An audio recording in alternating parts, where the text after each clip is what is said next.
Bienvenue au bulletin d'information à Top News. Bonjour à tous. Au sommaire. Attaque en Tunisie, les deux assaillants identifiés.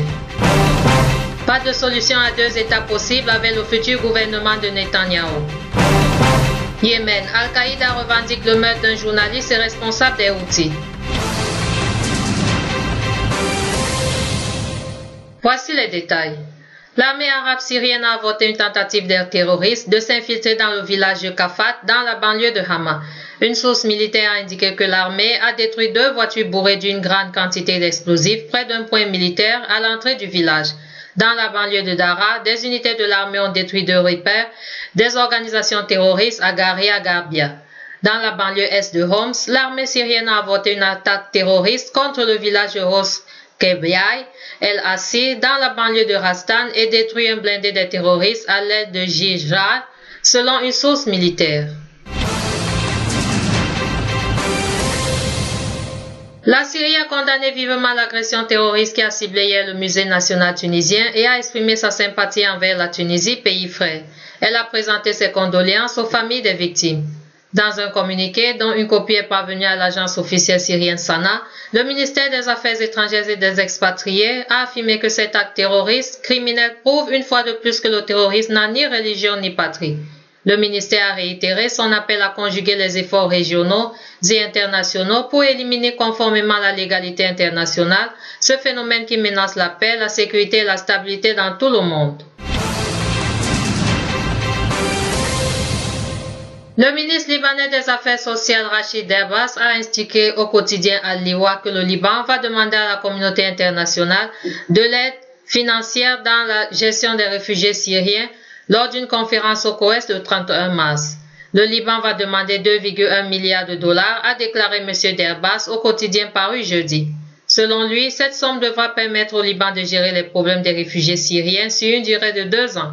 Le Premier ministre Tamam Salam a présidé hier au Sérail une réunion du comité ministériel chargé du suivi des affaires des réfugiés syriens en présence des ministres Jebal Bassi, Nouhat Machnou, Rachid Debbass et Sejan Azi. Le Hezbollah a fermement condamné le crime terroriste odieux ayant frappé mercredi Tunis et qui a coûté la vie à plusieurs victimes innocentes. Dans un communiqué publié jeudi, le Hezbollah a présenté ses condoléances les plus sincères au gouvernement, au peuple tunisien frère ainsi qu'aux familles des victimes. Le Hezbollah a réitéré que ce crime fait partie de la série d'actes terroristes visant l'humanité, les lieux saints, le patrimoine culturel ainsi que la sécurité et la stabilité. Le terrorisme ne distingue pas entre les pays, les confessions et les groupes politiques et sociaux. Mais il étend sa terreur et sa rancune à l'encontre de tous, servant ainsi l'ennemi sioniste et les pays qui le servent avec des renseignements qui soutiennent l'État Félix, a en outre souligné le Hezbollah. Le Premier ministre tunisien Habib Essid a identifié les 2 assaillants du musée de Bardo mercredi comme Yassine Abidi et Atem Kachnaoui, 2 noms à consonance tunisienne. Selon le porte-parole du ministère de l'Intérieur, il s'agit probablement de Tunisiens. Ni le Premier ministère ni le ministère de l'Intérieur n'ont donné d'autres indications sur ces 2 individus. Le Premier ministre a aussi fait état de 2 autres complices possibles. 20 ressortissants étrangers ont été tués lors de l'attaque du musée de Bardo de Tunis, dont 13 ont été identifiés, y compris 3 Japonais et 2 Français, a indiqué le ministère tunisien de la Santé. 13 personnes tuées ont été identifiées et 7 sont en cours d'identification, a dit Saïd Haïdi. L'attaque qui a duré environ 4 heures n'a pas été encore revendiquée. Selon le Premier ministre, les assaillants ont ouvert le feu sur les touristes alors qu'ils descendaient de leur bus et ont ensuite été pourchassés dans les couloirs du musée. Le président palestinien Mahmoud Abbas a estimé jeudi qu'il serait impossible de parvenir à la création d'un État palestinien aux côtés d'Israël avec le gouvernement que devrait former prochainement le Premier ministre sortant Benjamin Netanyahou. Les déclarations de Benjamin Netanyahou contre la solution à 2 États et les appels de son ministre des Affaires étrangères, Avigdor Lieberman, à tuer les Arabes d'Israël prouvent, si elles sont vraies, que le gouvernement israélien ne veut pas sérieusement d'une solution politique, a-t-il dit devant la direction palestinienne à Ramallah dans sa première réaction publique aux législatives israéliennes.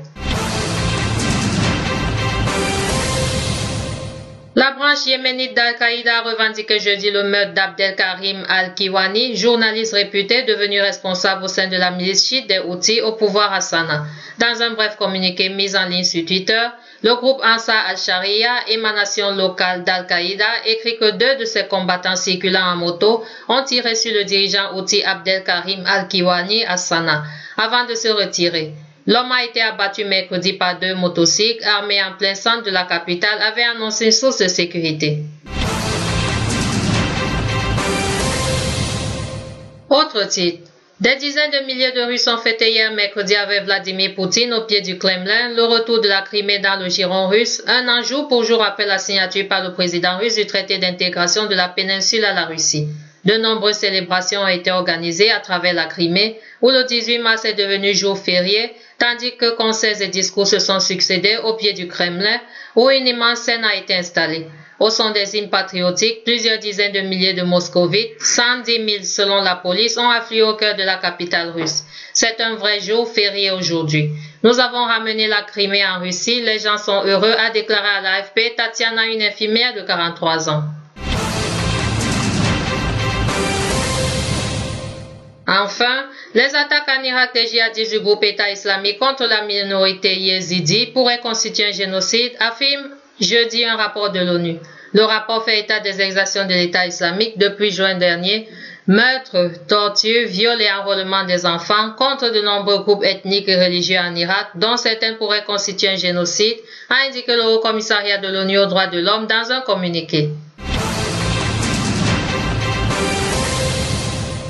Merci à vous qui nous suivez de Beyrouth et partout ailleurs. Bulletin présenté par Anna et Carmen.